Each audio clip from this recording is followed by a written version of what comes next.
khitanan yang dokternya bukan seorang muslim, apakah boleh? Apakah di waktu memotong membaca basmalah, Ustaz? Boleh. Ya. Yang harus membaca basmalah itu kalau apa? Menyembelih kuwi ora dibeleh kuwi. Ya. Menyembelih mau dimakan. Ya. Mau menyembelih dimakan. Kalau dokternya bukan Islam ya tentu dia tidak baca bismillah. Tapi khitan tidak harus baca bismillah, dokter yang menghitannya tidak. Jadi boleh itu. Apalagi kawan saya ada yang memahami bahwa nikah itu ada dua macam. Nikah permanen dan nikah mut'ah. Kehalalan nikah mut'ah difahami mazhab Ahlul Bait dari Quran surat An-Nisa ayat 24.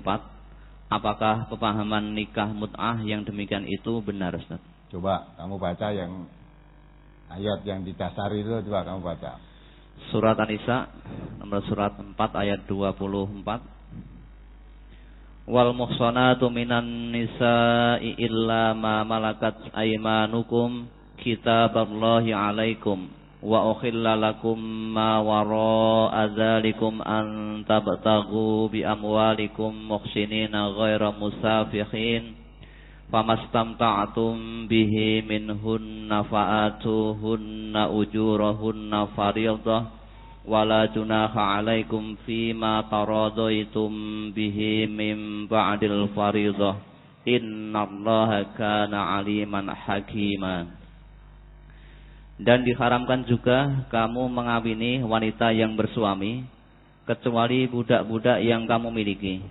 Allah telah menetapkan hukum itu sebagai ketetapannya atas kamu.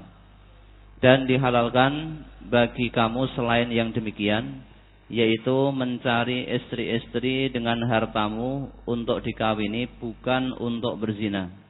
Maka istri-istri yang telah kamu nikmati atau kamu campuri di antara mereka, berikanlah kepada mereka maharnya dengan sempurna sebagai suatu kewajiban. Dan tiadalah mengapa bagi kamu terhadap sesuatu yang kamu telah saling merelakannya sesudah menentukan mahar itu. Sesungguhnya Allah Maha mengetahui lagi Maha bijaksana. Mana yang menyebut mut'ah mana? Ya, bukan, itu terangkan kalau kamu punya harta, ya, kepingin dengan wanita, jangan melacur. Ya, maka dengan harta yang kamu miliki, carilah wanita-wanita yang ingin kamu nikahi, terus itu dinikahi. Nikah, dan nikah di situ diterangkan kalau kamu nikahi maka berikan mahar. Jadi mahar itu wajib bagi laki-laki pemberian kepada calon istri tadi. Ya, jangan kamu dengan hartamu itu mencari wanita untuk berzina. Ya.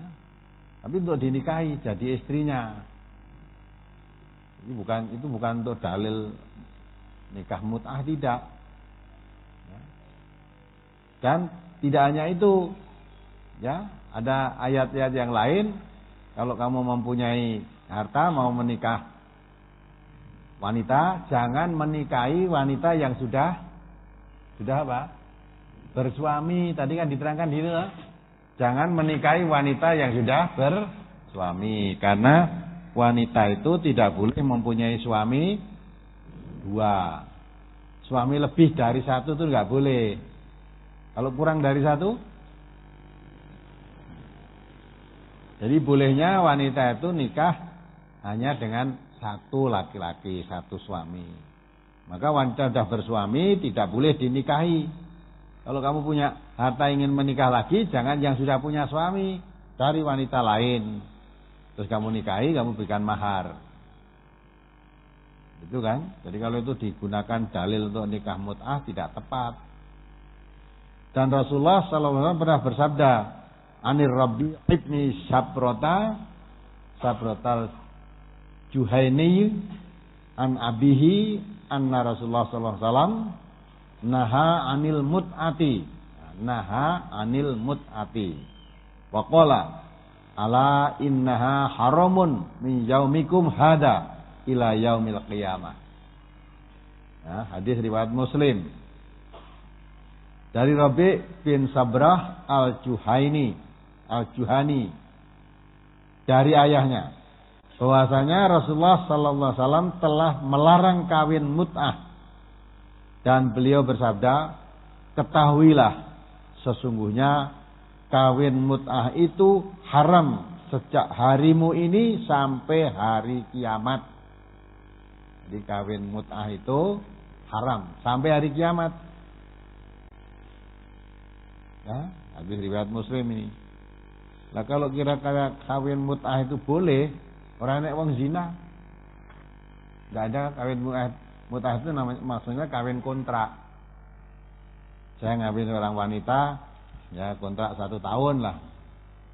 Nanti 1 tahun sudah habis kontraknya, otomatis sudah cerai mesti wong cuma 1 tahun. Nah, kalau tidak punya banyak uang ya 1 bulan. 1 bulanmu tidak mampu ya 1 jam. Ya, kalau udah gitu udah ada orang melacur kan, dan tidak ada zina sudah. Hari saya nikah kawin kamu, kontrak 1 jam kontraknya berapa? Tawar menawar, oh ya mau. Nah terus dinikah 1 jam selesai cerai udah. Nah, sama kalau memang itu dibolehkan, kenapa kamu harus berzina wong kawin kontrak wentok? Ya, ada kontrak rumah aja. Nah, enggak boleh itu. Jadi Nabi mengatakan haram sampai hari kiamat nanti. Apalagi pada tanggal 2 Januari 2012 saya cek urologi untuk mengetahui varikokel apa tidak.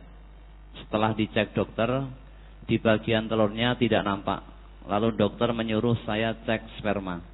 Dikasih rujukan ke laboratorium untuk mengetahui sperma saya subur atau tidak. Kata dokter, kalau spermanya subur berarti normal, sedangkan saya masih lajang. Sedangkan untuk cek sperma berarti saya kan harus mengeluarkan sperma. Sehingga sampai sekarang saya belum ke laboratorium.